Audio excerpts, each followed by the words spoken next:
Hailed as one of the greatest flutists of his generation, Gary Schocker is also a pianist, harpist, prolific composer, and flute pedagogue. He began his musical career playing piano and making his recital debut at the age of 3. By the time he was 10, though, he had added flute to his musical studies.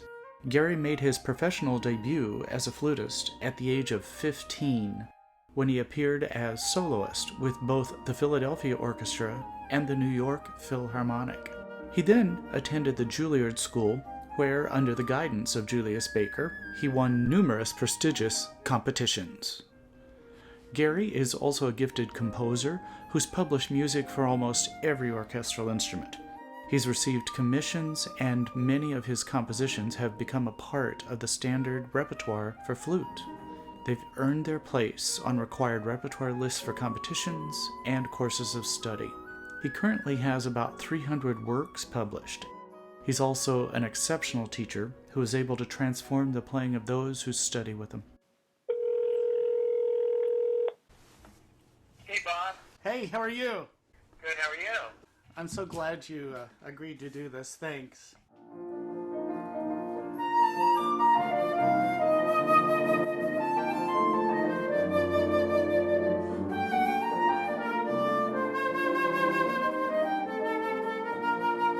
My father was my first teacher.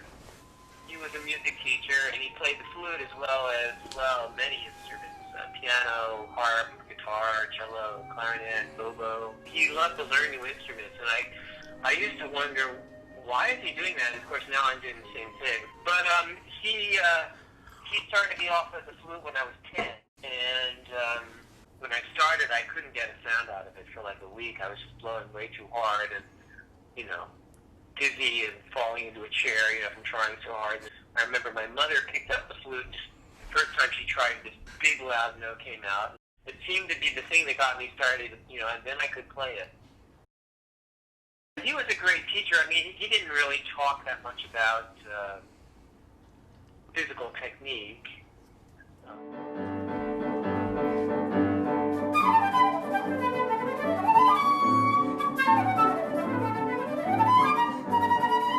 My dad was the best of my flute teachers, I'd say, because he got me through a lot of literature, and he got me to listen to lots of things so I could develop my own, sound based on other people's sounds. And, hearing what I liked and what I didn't like, doing much in the way of scales with him. I somehow don't. I think it was just constant music, and I was very stubborn about learning how to read music. I didn't learn how to read until I was 11. I'd been playing the piano since I was 3. And, he made me practice. I don't really remember. He was interested in the music more than the flute, which is, I think, the way to go. When I was around, I guess I was like 14, we went to hear Julius play a concert up in the, I think it was like the Delaware Water Gap or something, with a harpsichord player, and I remember sitting there and thinking, God, that's such a beautiful sound.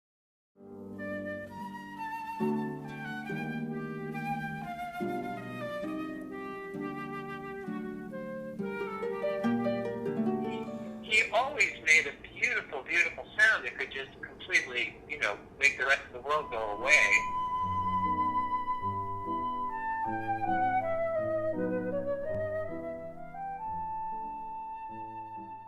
For him, playing was all about perfection of, round, beautiful, warm tone. I just loved Baker's sound, and then I started to study with him, so I became obsessed with his sounds, and it's kind of always been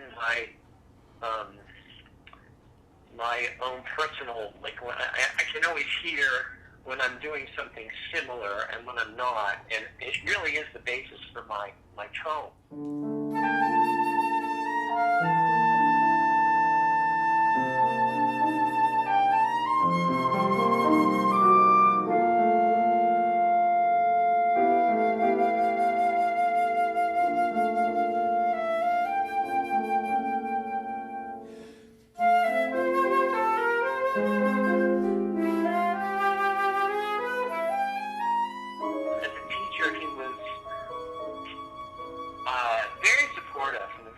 understanding. You know, when I was 15, he immediately, I had the one lesson with it, and he said, oh, the Philharmonic needs somebody to play in the young people's concert, and I think you'd be great. And so I went in and I played for them, and they said, sure.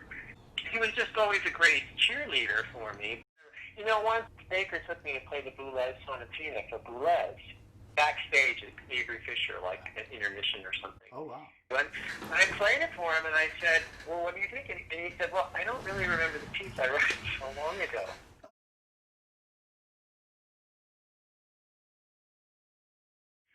When I was in my 30s, he invited me up to his place, and of course, he would invite you over so that you could do things for him. So I had to help him put together some bookcases in his basement. And I remember watching him with the hammer, and every time he would swing the hammer back, he would drop his jaw. Which, you know, most klutzy people, myself included, you know, you kind of tense your jaw when you're doing something like that with your arm. And he just instinctively knew the mechanics of his body. Right? I believe a lot of his technique was just kind of a natural. And then I went to Samuel Barron, who was also a Juilliard.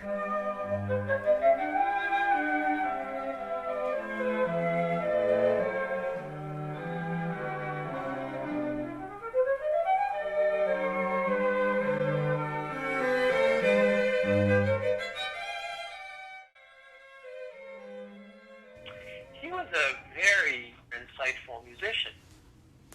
And, you know, he'd look at, we focused on a lot of Baroque stuff, and he had me learn some of the Telemann canonic sonatas to, you know, see how they were constructed, and, you know, he'd show me the sequences and you know, the hemiolas and everything about them that was kind of interesting, that it wasn't just about making a pretty sound. It was like, well, you know, what makes this piece work?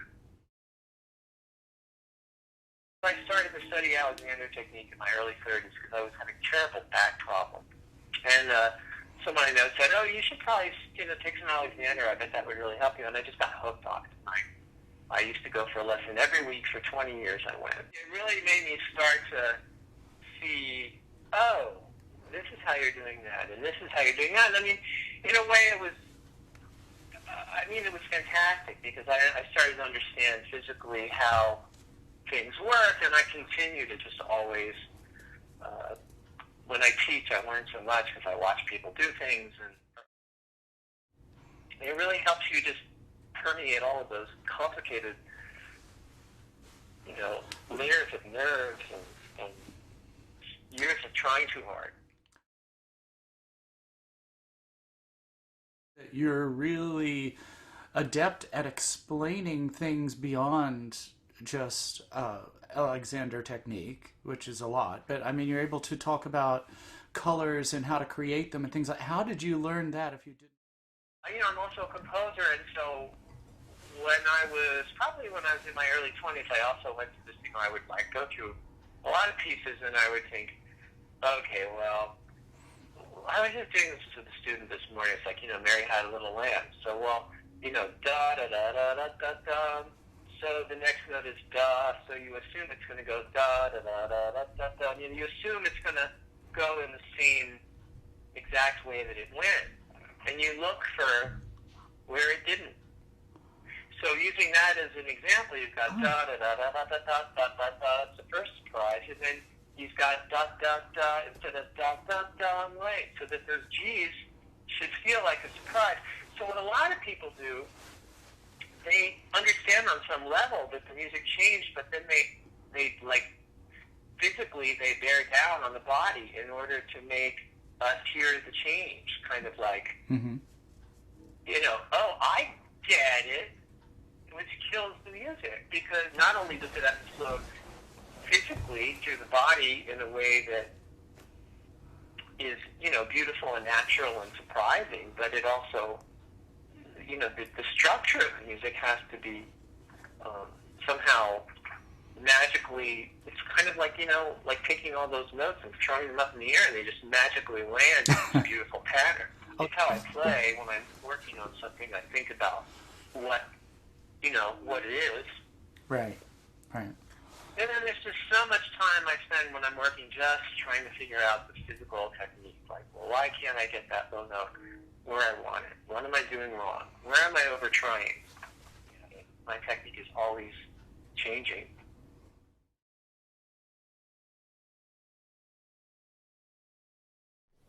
I've been balancing my wrists and my brain this morning, trying to think about, well, who works harder? Generally, I'd say my right works harder than my left, so how can I take pressure off my right so that my left is a little bit more together and a little less like that? So like a little bit more like get my left to do this a bit more so it can hold between 1 and 5.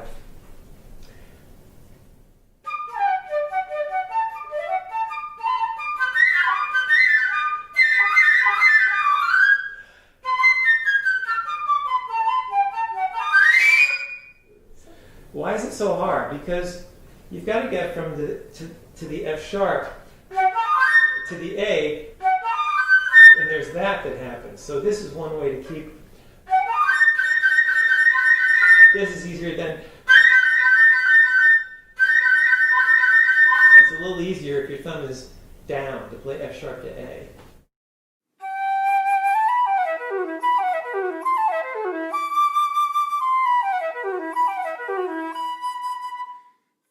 I had to take piano lessons instead of piano class as an undergrad. And I remember learning about wrist and forearm rotation. And then about 40 years later, I hear you talking about that to me with flute playing. And that was the first time I'd ever made that connection. The flute is tough because everybody, their left arm happens first, so everybody tries too hard with the left arm takes over. And there's a stiffness, and it's like if if you get arrested and they put handcuffs on you, this is all, I've never been arrested, but imagine what it'd be like to have your hands and wrists shackled to each other. Yeah. How would that affect your back? And in turn, how would that affect your neck and your tongue? And then you can get an idea of, why you need to understand how you're operating your wrists, where you're locking up your whole body.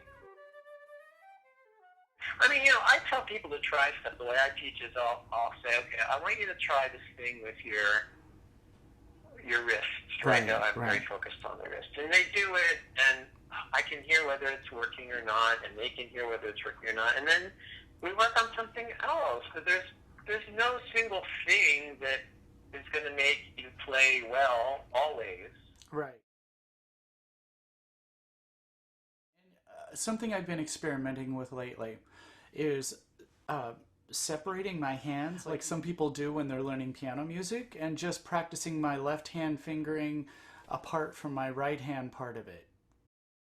Yeah, well, it's a reason why I try to throw things into my right arm more. I try to, for example, if you don't have a split E, you can hold down your D key a lot of the time for a lot of the left hand notes, like A, B, C sharp. It doesn't affect the note. Right.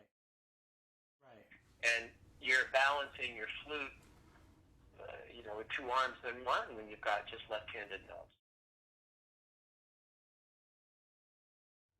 You do so many different things, and I run into people who think that you can't do more than one thing well, but you're proof that you can do several things well.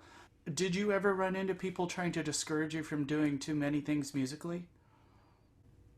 Oh yeah, I went to a music camp one summer, and the woman that ran it was a real battle axe. She was like really in control of everything and everybody, and she just didn't think I should be playing the piano if I was going to play the flute. And I remember I sat in on a master class for some Debussy piece, and it was in a barn, and everybody left, and I sat down at the piano to see if I could do what she was saying, and she walked in and said, "Didn't you hear a word that I said?"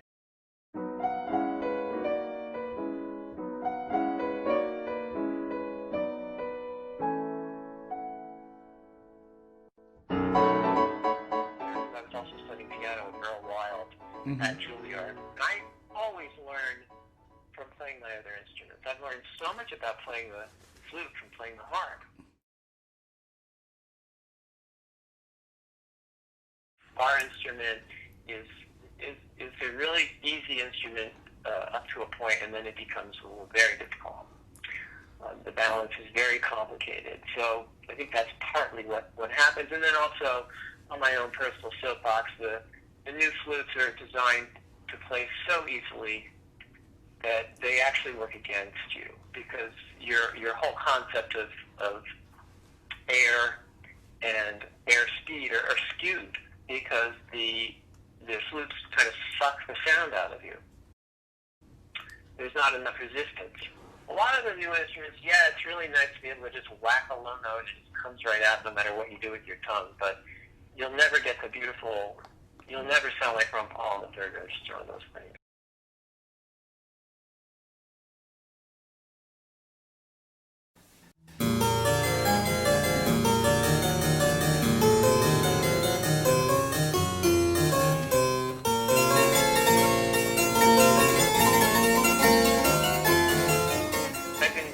The Bach flute partita for 2 harpsichords. The first movement just never makes any sense to me on the flute. It makes so much sense on the harpsichord because you don't have to breathe. It's all just a flowing of notes. It's like all of the movements from the Bach, the violin partitas. It's very difficult because I'm trying to do this very primitive thing where I record it on my phone and then I send it to an iPad and then I listen to that iPad while I record the second part on my phone. So it's more than just figured bass. You're writing new contrapuntal lines or something? Yeah, it sounds like a harpsichord concerto. the Allemande right. seems so random as a flute piece, and I just don't get that from Bach. I mean, I played everything that Bach he wrote for the flute, and there's nothing like it. I mean, even in all the stuff in the oratorios and the cantatas where the flute goes a long time, you still get to breathe. And it's just a strange thing. To me, it seems so much like a string piece or a keyboard piece that somehow ended up with some other flute music. The other 3 movements work. I'm hanging there, and it's good talking to you, and I'm sure I'll talk to you again. Okay, take care. All right, bye-bye. Bye-bye.